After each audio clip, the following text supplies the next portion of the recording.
Unbox the new and improved Subtl stacks with me. This is going to be my raw reaction of the Subtl stacks 2.0. So let's see how they make the amazing Subtl stack better.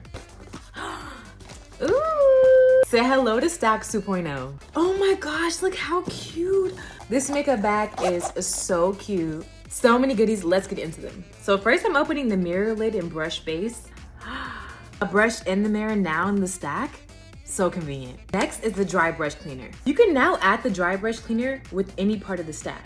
Just clean the pigment off with this dry brush cleaner. I have two different concealers. Look how smooth these look. They also feature nourishing ingredients like jojoba oil, hyaluronic acid, and squalene. And they enhance their cream products to stay longer and have more coverage. Let's move on to our cream products. I have the lip and cheeks in 3 shades. I have Hibiscus Highway, that looks gorgeous, Passport to Plum, and Terracotta Tour Guide. Next, I have 2 bronzers. This is in shade Mocha, and this is in shade Espresso. Next, I have highlighter. This is in shade Champagne. Lastly is the iconic Shine Control Powder, and this is translucent. Last in the box is a standard lid.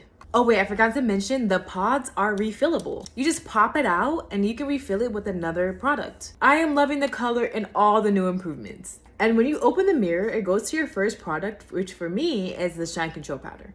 Super easy to open and close with no issue. I am in love.